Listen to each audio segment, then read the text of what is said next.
minutes. Meeting to order, Lewiston City Council, January 22nd, 2024 meeting. First order of business, pledge of allegiance. Please join us in saying the pledge. Pledge allegiance to the flag of the United States of America, to the republic for which it stands, one nation, under God, indivisible, with liberty and justice for all. Thank you. Next up, we have citizen comments, and this is an opportunity for citizens to address the council on agenda items or other items they wish to bring to the attention of the council. Citizens are encouraged to discuss operational issues in advance with the mayor. In consideration of others wishing to speak, please limit your remarks to 3 minutes. I'm also going to take a second to remind people, if you're here to testify at the public hearing, please hold your comments until then. That being said, do we have any citizen comments this evening?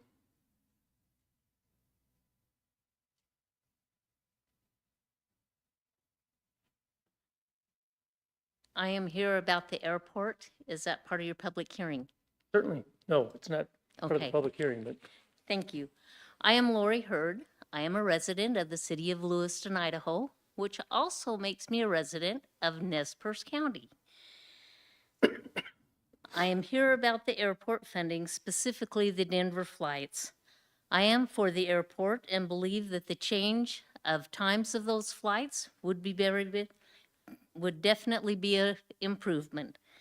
My concern is a comment that the county pitched in last year, and now it's the city's turn. I am a county resident. You are county residents. That money actually was from COVID, but I think we all pay federal taxes. So for the county to take credit, they chose to use the money that was in their budget. To turn around and lay it on the city means only the city pays. I believe that we have enough infrastructure things that we need to be concerned about, that we need to leave that funding to the county and let everybody pay instead of the city carrying that burden. Thank you. thank you very much. Anybody else?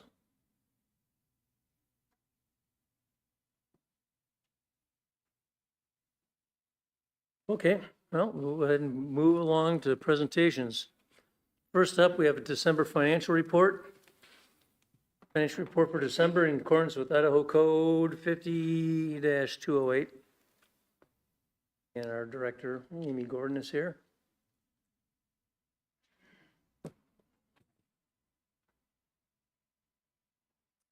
Good evening, Council. Amy Gordon, City Treasurer.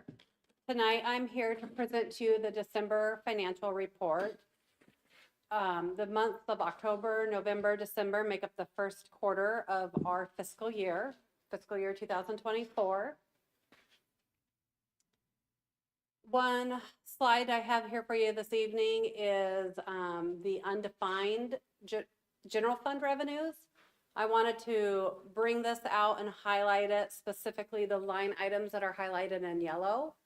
These are some anomalies when we look at a report that is giving us year-to-date figures that are approximately 25% of our budget. Throughout your financial report, you'll see a revenue line item other, and these always trend really low, the actuals to budget. This line item is where we put in the budget anytime that we're using savings or city reserves to balance out our budget. So those aren't actually revenues that we'll collect during the year because they were revenues we collected in a prior year. So a lot of times you'll see that other line item always trend really low compared to where we are at in our fiscal year. So they'll be far less than where we're at percentage-wise throughout our fiscal year. Property taxes, they're going to trend really low in the first quarter because we traditionally get the bulk of our property taxes in January and July, a month after they're due to the county. We receive those and record them into revenue for the city. And then our interest, I just wanted to point that out because we're trending higher than 25%.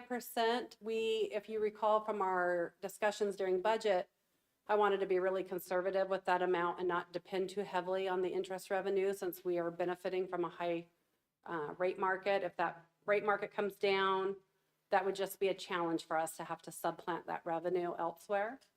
So you'll see that revenue item trending higher, and then the first two revenue items, other and property taxes, are going to be trending lower throughout the report for the various funds.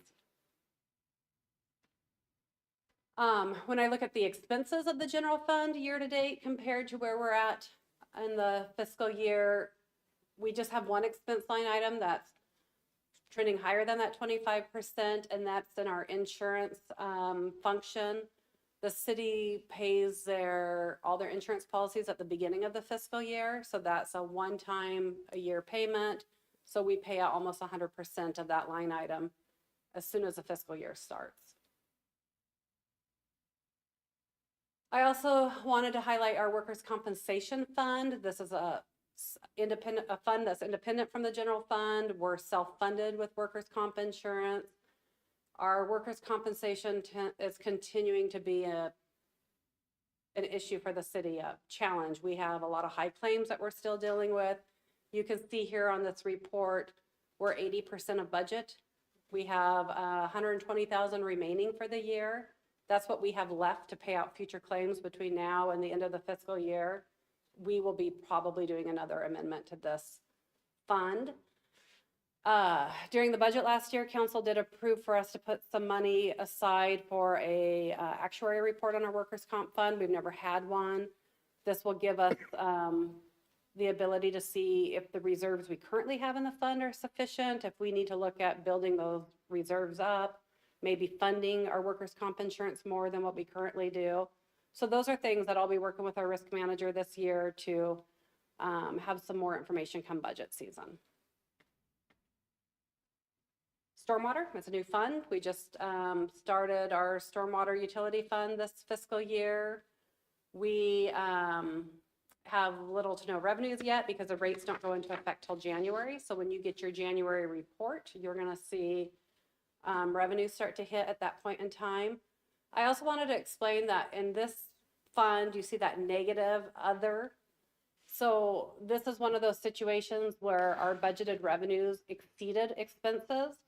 Ideally, when we wrote the budget, we thought we were going to have those higher rates, and we set some money aside to start building up the reserves of the stormwater fund so that we could achieve some best practices in regards to how many days cash on hand to have for the stormwater fund. I think even with the reduction of that rate, we'll probably still be able to set money aside in reserves, because I believe the stormwater coordinator was looking at capital projects, like reassessing those capital projects so that we could adjust for the lower rates accordingly. So that's why you see the negative though, because we wrote that budget to put money into reserves. And then I also wanted to highlight the fiduciary funds. These are the city's investment funds. These are funds that are put into long-term investments. They're there for very specific purposes. They can only be used for those purposes. They're there to provide a future benefit to the benefactors of these funds. The police retirement fund and cemetery perpetual care funds, when you see other on those are actually gains and losses from the market. So they're a little bit different than the other funds. If you were to look back at your October financial report, the police retirement revenue for other would have been negative because they were losing in the market. November and December were very good months for the market. So we now have both November and December. I think the police retirement fund saw like 500,000 gains on each month. So that put them almost to $1 million for the year. They're almost 100% of what we have budgeted for revenue, but you know, that could change. We're just at the mercy of the market there, but we are still maintaining within the police retirement fund enough to consider us fully funded, which that's really good. And then the perpetual care fund, those we only receive the investment statements for that on a quarterly basis. So December is the first month that you see revenue there, and it is also performing very well. And unless you have questions for me, that's all I have tonight. Have any questions? Thank you. Thanks, Amy.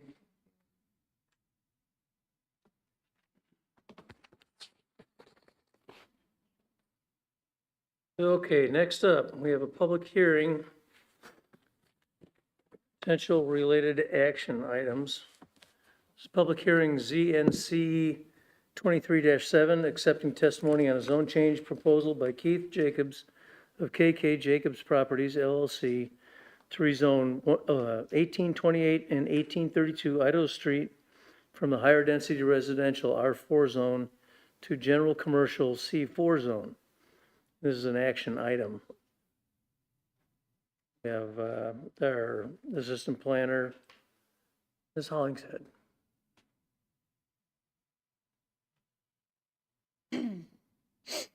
Benita, Open the public you want hearing. me to do the explanation?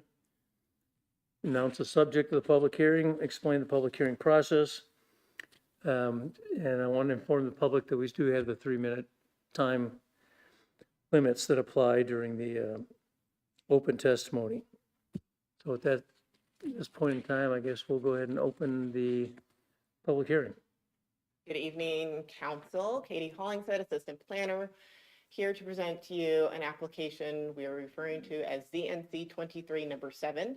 This is a request to rezone 3 parcels from the R4 higher density residential to C4 general commercial. So like usual, we will go through some maps and some photos, and then we will discuss the property in question. So our subject property is 3 parcels of land, also known as 1828 and 1832 Idaho Street. All 3 parcels do front Idaho Street on the north side and then have an alley on the south side.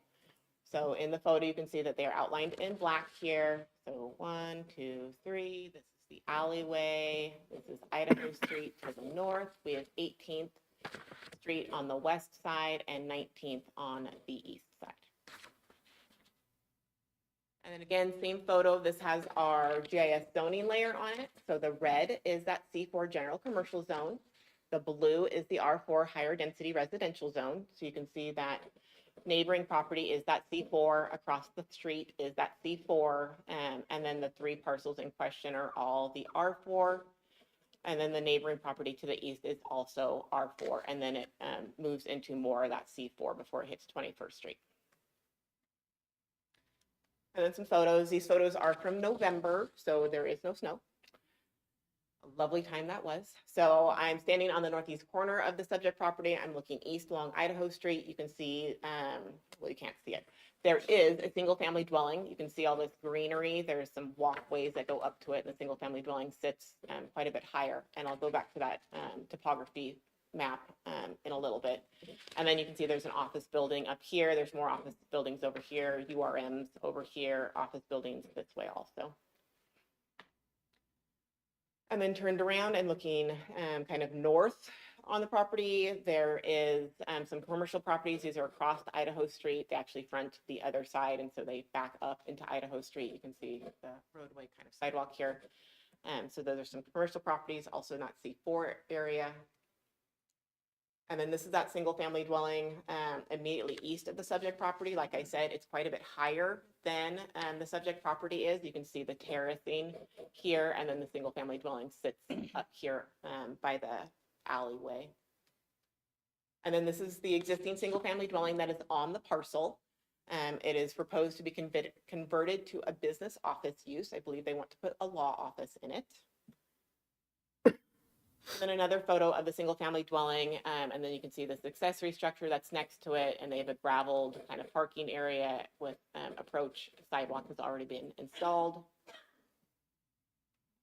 Another photo, you can see the pink marker is where the property line is. You can see the large tree, and then commercial businesses that are to the west of the property.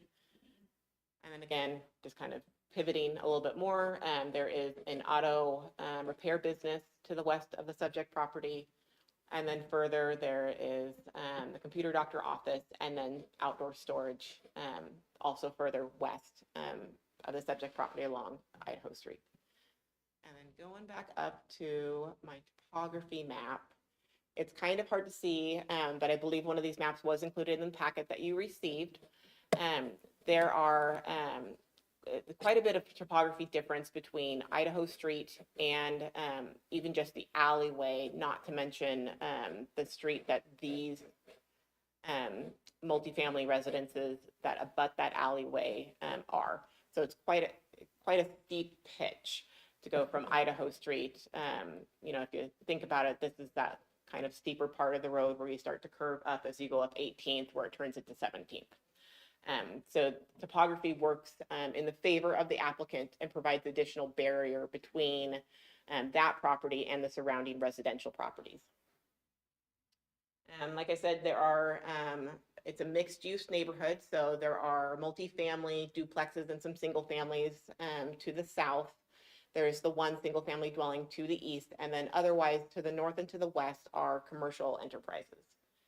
The subject property is located in what we call neighborhood 3, which is our Normal Hill neighborhood. It does have a future land use designation of commercial called out from the comprehensive plan. So a move from the higher density residential R4 to the general commercial C4 would be in compliance with that comprehensive plan designation. A public hearing was held in front of the Planning and Zoning Commission back in December on the 13th. And they did vote 6-0 to direct staff to draft the reason statement approving this and forwarding that recommendation on to council. There was only one public comment that was received, and it was in favor of the rezone. And I would stand for questions. Do you have any questions?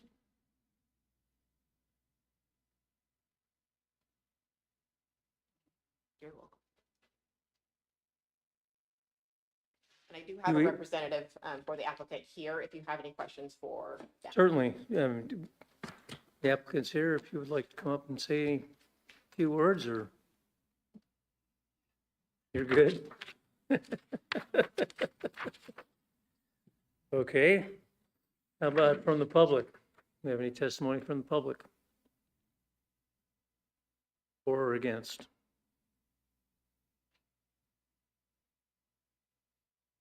Okay, seeing none. Apparently, we don't have any further questions for Ms. Hollingshead. And applicant's rebuttal would not really make sense, so I guess at this point, we'll close the public hearing.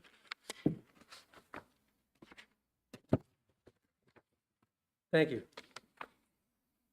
We'll move down to ordinance, item B, ordinance 4909, which is the first reading, considering implementing the city council's decision in ZNC 23-7, declaring that certain real property be moved from the high-density residential R4 zone to the general commercial C4 zone, and amending the official zoning map of the city of Lewiston. This is an action item. You have a motion? Go ahead. Acting Mayor. I make a motion to approve the first reading of ordinance number 4909. Okay, we have a motion and a second. Is there any discussion?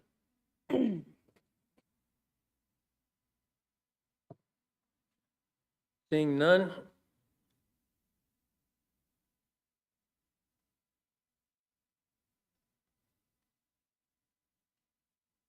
The clerk It's a call for voice the vote. vote? Voice vote. It's a voice vote, Oh, so you can take the vote. okay. Now, all in favor, say aye. Aye. Aye. Opposed? Motion carries. Approving the first reading of ordinance number 4909, an ordinance of the city of Lewiston implementing the city council's decision in ZNC 23-7, declaring that certain real property be removed from the higher density residential R-4 zone to the general commercial C-4 zone, amending the official zoning map of the city of Lewiston and providing an effective date. Thank you, Tanya. Okay, I'll move on to the consent agenda. All items on the consent agenda are considered routine by the city council and will be enacted by one motion.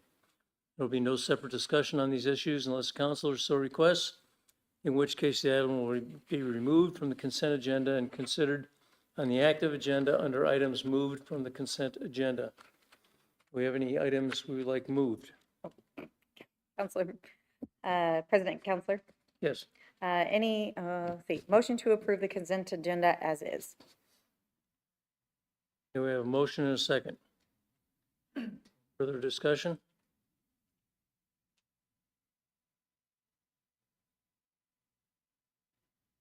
Council President Kleberg, Aye. Counselor Forsman. Aye. Counselor Schroeder, Aye. Counselor Klein. Aye. Okay, motion carries. I'll move on to the active agenda. Transit bus purchase through TIPS Cooperative. This is considering an approval to purchase 2 light-duty buses for the amount of $313,483.12 from the ABC Bus Company via the interlocal purchasing system, which is TIPS, supplemented by an estimated additional $9,516.88 for ancillary equipment. And this is an action item. Transit Manager Signor. Suzanne Senior, Transit Manager, City of Lewiston. I'm excited to bring in front of you a proposal for 2 ADA accessible light-duty buses from the ABC company that we'd like to purchase through the TIPS Cooperative. We came before you in November and received approval to join the cooperative, as we have found that we get more competitive pricing through cooperative than putting out a bus bid for 2 buses. Both of these buses are the Terra Transit model from Turtle Top, and they're 23-foot buses. We are going to smaller buses and using them in both fixed route and dial-a-ride or demand response service. We're finding that they're easier to maintain, they're easier to get in and out of places, and less expensive to maintain as well. These are gasoline engine buses on the Ford 450. They'll seat either 2 wheelchairs and 10 riders, or 1 wheelchair and 12 riders. Some of the seats flip down. We're putting in liquid spring suspension so that the elderly and disabled will have a smoother ride on the buses. Our streets can be pretty bumpy in the buses sometimes. We'll have a 1,000-pound wheelchair lift, a bike rack, and a camera system. The attached supplemental conditions agreements that you see in your packet includes city, Idaho, and Federal Transit Administration requirements. So we included a supplemental conditions document. So as the memo states, the amount for the 2 buses comes to $313,483.12. That is, and then the additional $9,516.88 for the 2 bus wraps and the tablet docking stations. We will be using CARES Act funding that we received during the COVID time period. That's 100% funding. That grant does not require any local match, so the impact to our budget is 0. Asking for your approval. Yes, Councilor Schroeder. I don't have any questions for you. Can we just move on? Certainly.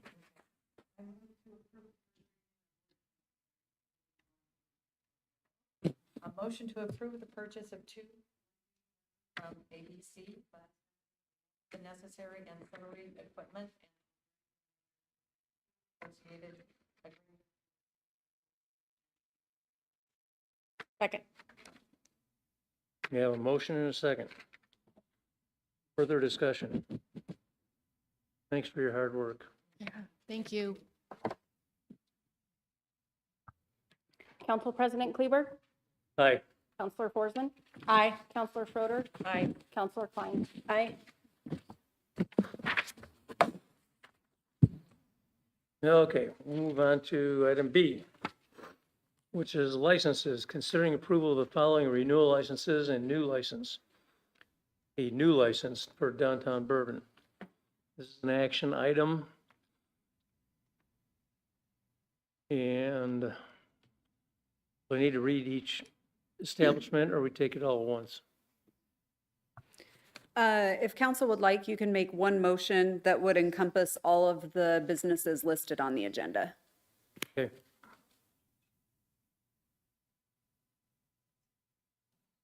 So, Don, do you have anything to add? Yes. So, good evening, Council. Dawn Ortiz, Community Development Office Supervisor. It's that time of year again where we request renewals for the listed licenses. We also have a new license that is on that list. A little bit of background. All alcohol licenses are due January 31st, 2024. We require a copy of the state license and the county license. Once we receive those items and payment, we send an email to the fire department, police department, and the city clerk for any recommendations. So we do have a request to consider approval of the following licenses, but we do have two locations where we recommend approval once we require the paperwork. And as of today, out of those two, Shooters has submitted all required documentation. We're just waiting for recommendations from fire, police, and city clerk. Red Lobster at this point in time has a state license, but we're still waiting for a copy of their county license and any recommendations. Okay. Do we need to make two motions or, Yes, 2. okay. So the first up would be looking for a motion to approve the renewal licenses for retail liquor, retail wine by the drink and bottle, and retail beer on and off premises for the 22 businesses listed below on the agenda, excluding downtown Bourbon, and 2, approve the new alcohol license for downtown Bourbon.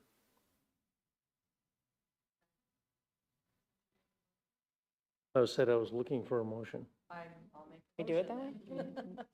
Yeah. You know what I said? Yes, you can make a motion if you'd like to. Oh, Well, there you go. Maybe just crazy. second it then. Okay.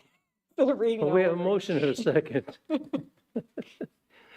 And this is a voice vote, so all in favor, please say aye. Aye. Aye. Opposed? Motion carries. Now I'll move on to the next one, which is a motion to approve the renewal licenses for retail liquor, retail wine by the drink and bottle, and retail beer on and off premise as applicable for the 2 businesses listed below on the agenda, subject to the submittal of the required paperwork. Second. Have a motion and a second. Further discussion? All in favor, please say aye. Aye. Opposed? Motion carries. Okay, now we'll move on to ordinances. First, second, and third readings.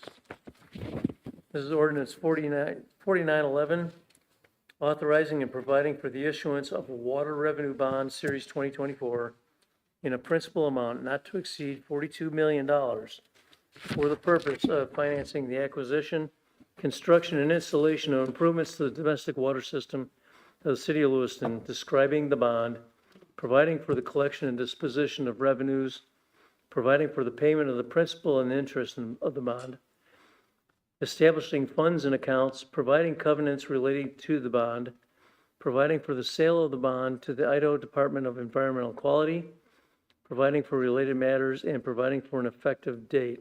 This is an action item. Director Johnson. Good evening, City Council. Dustin Johnson, Public Works Director. A little bit of procedure in front of you tonight.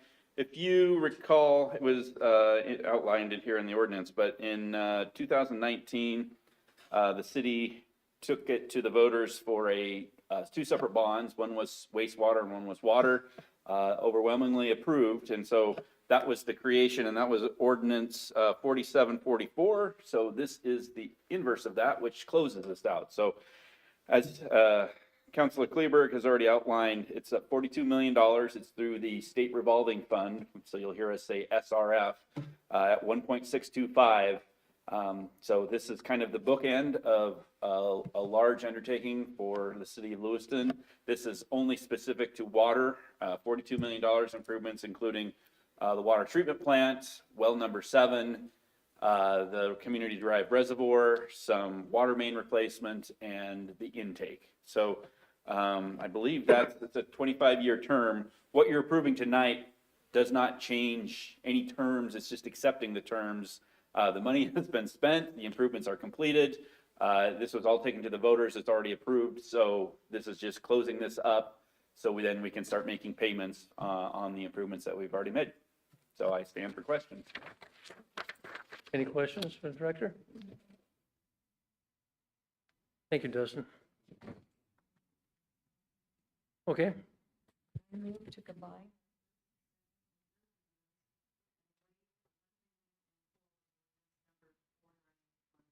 Second. we have a motion and a second to combine the first, second, and third readings and waive the full reading. Any further discussion?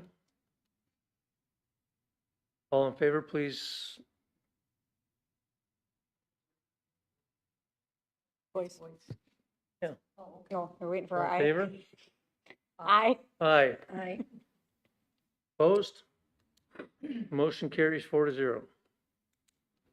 Okay, now we'll move down to the next item.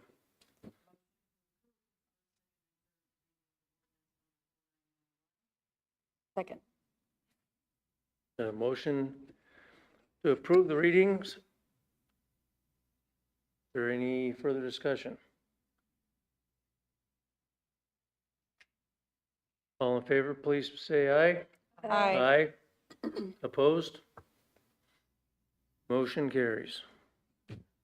Approving the first, second, and third reading of ordinance 4911, an ordinance of the City of Lewiston, Nez Perce County, Idaho, authorizing and providing for the issuance of a water revenue bond, Series 2024, in a principal amount not to exceed $42 million for the purpose of financing the acquisition, construction, and installation of improvements to the domestic water system of the City of Lewiston, describing the bond, providing for the collection and disposition of revenues, providing for the payment of the principal of and interest on the bond, establishing funds and accounts, providing covenants relating to the bond, providing for the sale of the bond to the Idaho Department of Environmental Quality, providing for related matters, and providing an effective date.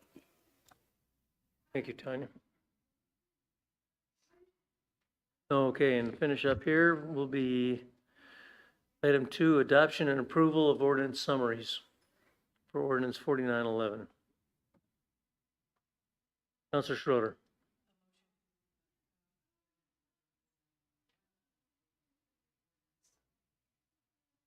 Second. Any further discussion? Aye. Aye. Aye. Aye. Okay, motion passes.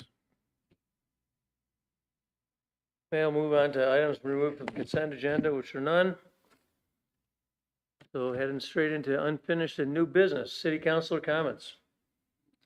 Do we have any this evening? Councilor Forsman.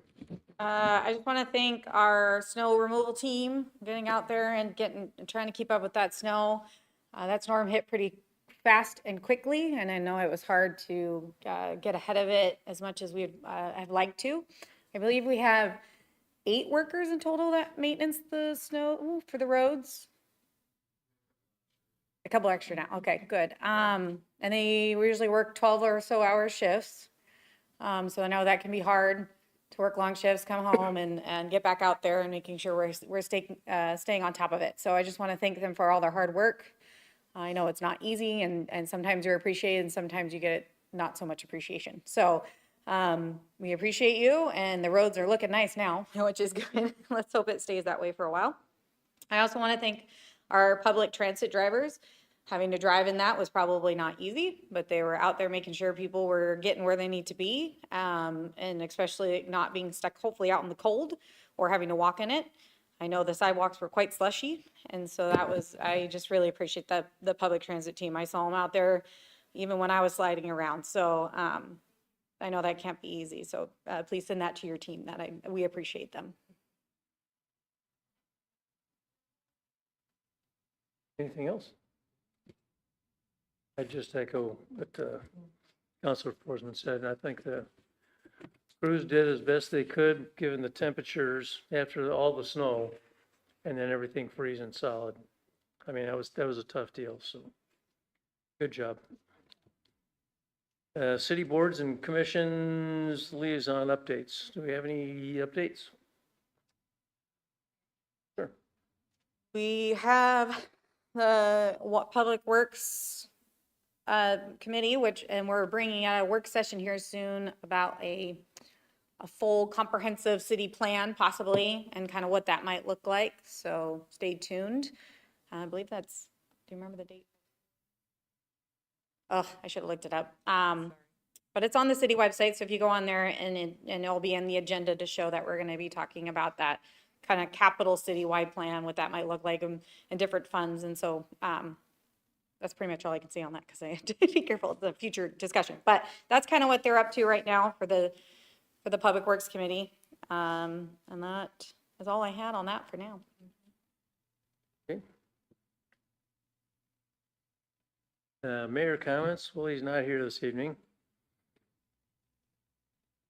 I'm just stubborn. I got nothing. Advisory board and commission appointments.